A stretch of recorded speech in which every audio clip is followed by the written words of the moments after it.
Hi అండి. ఇప్పుడు పెసరపప్పు పచ్చడి వేసుకుందాం. ఇది పెసరపప్పు పచ్చడి అండి. ఫస్ట్ పెసరపప్పుని 1.5 hours నానబెట్టాలి.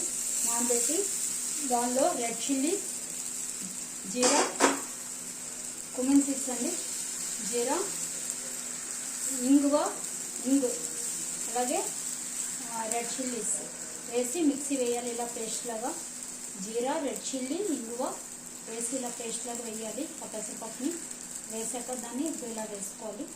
దీనికి సైడ్ డిష్ మార్నింగ్ లైవ్లో చెప్పాను, అది నంచుకుంటే చాలా బాగుంటుంది. రెడ్ చిల్లీస్ ఎక్కువ కావాలనుకునే వాళ్ళు ఇలా ఎక్కువ వేసుకోవచ్చు. రెడ్ చిల్లీస్ ఎక్కువ వద్దు అంటే కొంచెం తక్కువ వేసుకుని చేసుకోవచ్చు. ఇందులో ఇంగువ ఎక్కువ వేసుకుంటేనే బాగుంటుంది. జీరా 1.5 spoon దాకా వేయచ్చు. ఇలాగా మూత పెట్టాలి కాలే వరకు.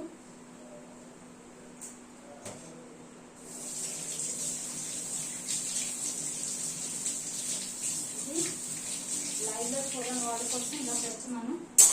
లైవ్లో చెప్తాను, అందులో చూడని వాళ్ళు ఇలా కూడా చూడండి, చూసి అందరూ ట్రై చేయండి.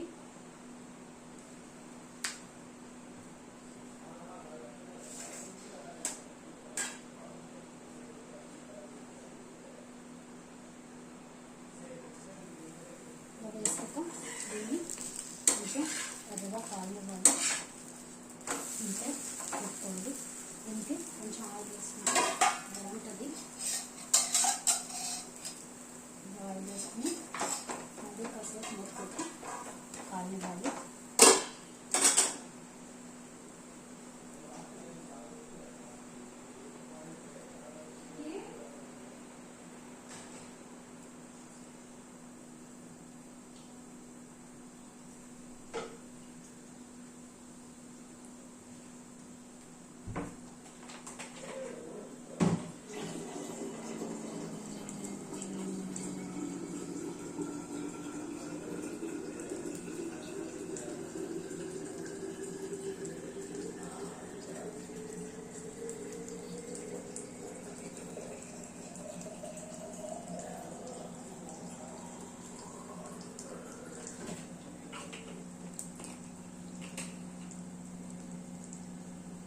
ఇది ట్రై చేయండి, చాలా బాగుంటుంది. కారం కారంగా చక్కగా బాగుంటుంది. ఇలా అయ్యాక ఇలా మెత్తగా కావాలనుకున్నా ఇలా తీసేసుకోవచ్చు. ఇలా కూడా బాగుంటుంది మెత్తగాను. మెత్తగా వద్దు, క్రిస్పీ కావాలనుకుంటే ఇంకొకసారి ఇలా పెట్టి కాల్చుకోవాలి.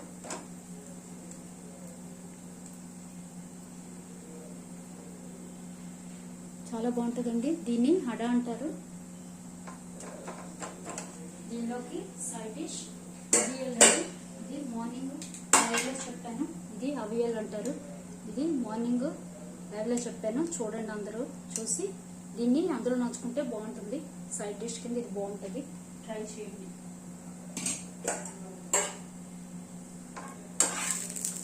అంతేనండి, చూసారా కాలుతుంది. ఇలాగా ఇంకా క్రిస్పీ కావాలనుకున్న వాళ్ళు ఇంకొంచెం పలుచగా వేసుకుంటే క్రిస్పీగా వస్తుంది. అందరూ ట్రై చేయండి. Thank you. సబ్స్క్రైబ్ చేయండి, షేర్ చేయండి. థ్యాంక్ యూ వెరీ మచ్ అండి.